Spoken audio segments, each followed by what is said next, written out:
आम सरकार आसिला परे प्रथम थर करी राज्यस्तरीय वनखंड अधिकारी मानकर सम्मिलनी एटी आयोजित करा जायछि।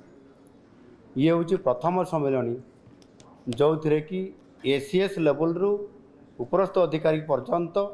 ये सर्वकालीन प्रथम थर पर एभली एक सम्मिलनी आयोजित करा जायछि। राज्य में जंगल एवं वृक्ष आच्छादित अंचल 559 वर्ग किलोमीटर वृद्धि घटी एवं यह अत्यंत खुशीर कथा आनंदर विषय जे सर्वभारतीय स्तर में आम ये क्षेत्र में तृतीय स्थान अधिकार करिछु एवं से भली भाव जेते बेले बात्या आसे समुद्र बेलाभूमि अंचल मानकरे हेन्ताल बण जो अच्छी ताकू वृद्धि करने जो योजना सब रखा जाउतला तार मध्य वृद्धि घटी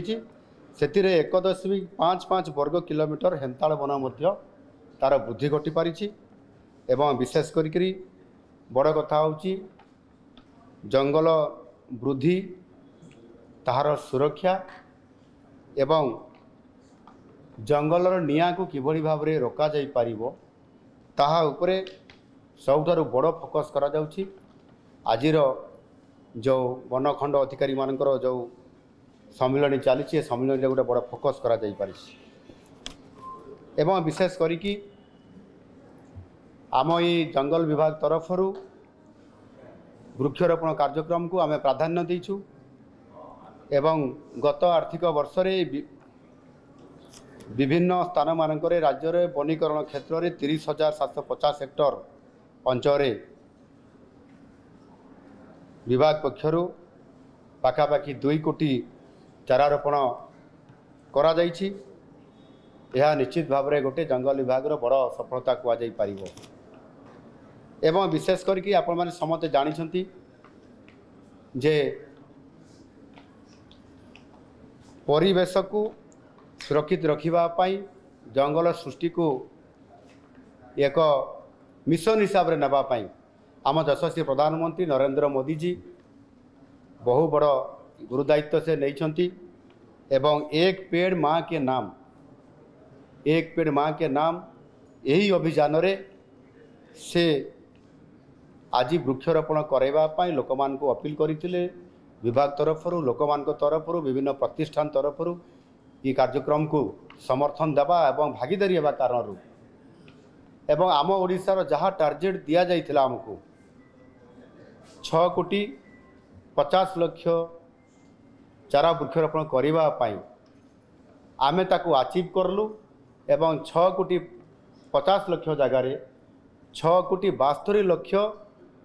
चारा वृक्षरोपण करी 100% रु अधिक 105%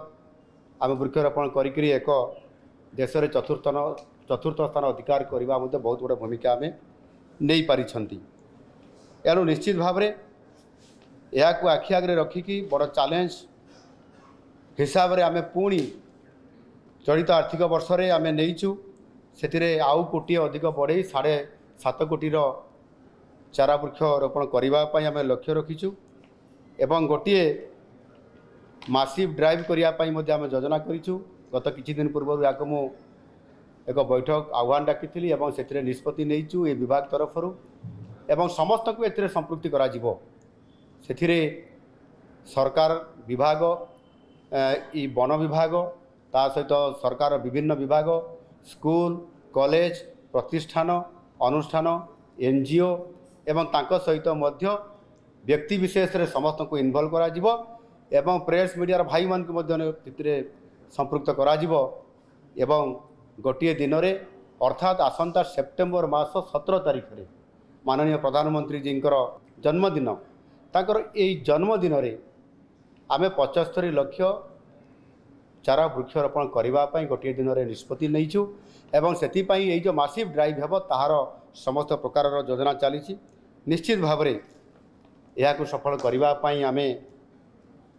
जो योजना रखीचु जो प्रस्तुतिकरण चलती सफल आम हो पार वर्तमान प्राय प्रतिदिन 10 लाख एवरेज चारा वृक्षरोपण करा जाउछि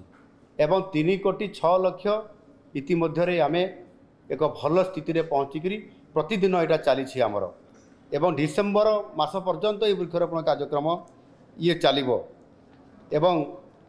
आमर जो लक्ष्य रही 2036 जिते बड़े आमर स्वप्न और आमर संकल्प रही जे आम समृद्ध ओडिशा गठन करूँ आते बेले ये विभाग तरफ आम सबुज ओडिशा गठन करने जो आम योजना रखीचु संकल्प नहींचु ताको निश्चित भाव में आम पूरण करूँ आपाई ये विभाग तरफ माननीय मंत्री जंगल विभाग एवं परिवेशर ये से स्वतंत्र भाव में या दायित्व दि जाइए एवं आमर जंगल मंत्री से तांकर घर मध्य से मयूरभंजर शिमिलीपाल अभयारण्य एवं अभयारण्य सुरक्षा सहित सारा ओडिशार जंगल सुरक्षा सहित नूतन वनीकरण करी एक जंगल सृष्टि करने क्षेत्र में वैप्लविक परिवर्तन आने जहाँ सरकार निष्पत्ति नहीं आमर मंत्री गणेश बाबू ताहार नेतृत्व नौकरी मु आशा करी निश्चित भाव में ये क्षेत्र में ओडिशा भारत वर्ष में स्वतंत्रता लाभ कर स्वतंत्र स्थान लाभ कर एवं आमे संपूर्ण भाव में जो जलवायु परिवर्तन होची एवं विश्व तापन अर्थात ग्लोबल वार्मिंग होची ये क्षेत्र में बहुत बड़ा गोटे आमे कंट्रोल करने आमे बड़ पदक्षेप नौचु ताहा द्वारा आमर बड़ कामटी आमे सफलता नहीं पारिबो बोली मु आशा करूछु। Boarding completed, nurture, discover, fly with pride, TSG Gurukul, the ultimate home for your child.